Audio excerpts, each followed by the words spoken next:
The reading for today is taken from the 17th chapter of Luke's Gospel, verses 5 through 10.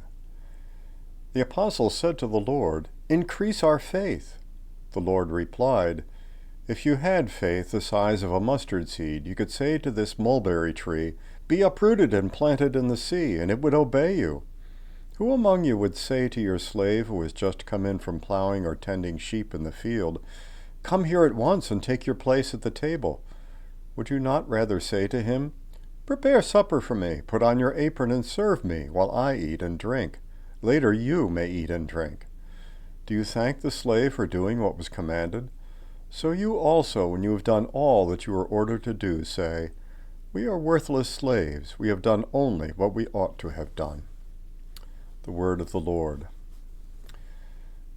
I was looking through my office desk the other day and found this pocket New Testament that was given to me by a member of the Gideons International.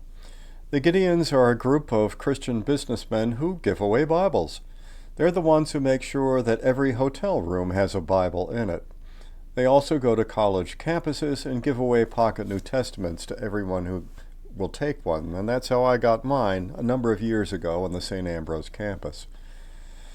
In the front of this, they've included some very helpful items on a number of lists, like where to find help when afraid or anxious or sorrowful or tempted.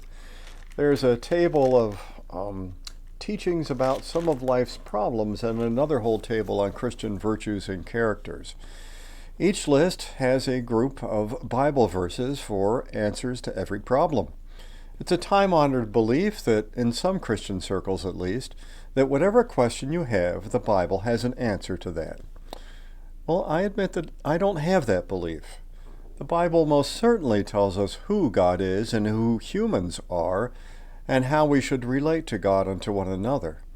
It teaches us wisdom. It teaches us how to wrestle with the questions of life. It's not an answer book. The evidence for that is that two people can look at the same verses and get completely opposite answers. Jesus in particular can be pretty inscrutable. His responses this morning are an excellent example of how he forced his hearers to think for themselves, to wrestle with those questions themselves. The apostles made a direct request of Jesus, "Increase our faith," and he proceeded to tell them to do something impossible. Then he essentially called them worthless slaves. It's a wonder that he had any followers at all by the time that he died. It's even more of a wonder that someone could read the Gospels and say that they give us very clear answers. Who thinks that they have enough faith? What is enough faith? Increase our faith could be the question of, or at least the statement of, any disciple of Jesus. And the response he gives is hardly helpful.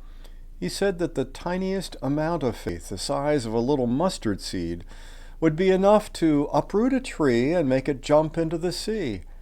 The implication is the apostles' faith is even smaller than that. And maybe that's the point.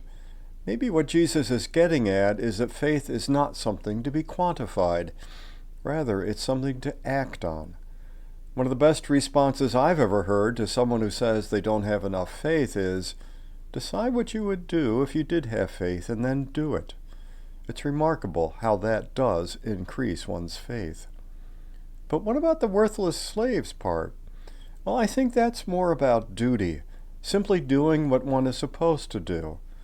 Duty is not a common word these days. It was better understood by previous generations. I remember asking my uncle once about his feelings in making a particular decision, and he just said to me, "You have to understand something. Ours is not a psychological generation. We didn't think about what we did, we simply did it." I believe that's what Jesus is getting at in this parable. The slaves or servants simply did what they were supposed to do. They didn't first go through a long search of their feelings and their wants and their needs. They just did it. Thinking about this, I decided to see what my Gideon New Testament had to say about duty. And I was startled when it referred to a different passage in Luke, the one in which the scribes tried to trap Jesus by asking him if it were lawful to pay taxes to Caesar. I suspect that Bible verse, or choosing that Bible verse, says more about the businessman ethic of the Gideons. don't cheat on your taxes. So I don't look for direct answers to questions in my Bible. I don't open it up at random, run my finger down a page, and then just expect to find the answer there. Nevertheless, I do expect to find wisdom. I know I may be challenged by what I read. Sometimes I'm perplexed, sometimes I'm convicted, and sometimes I'm relieved. In any case, I know that I will always encounter the living God there.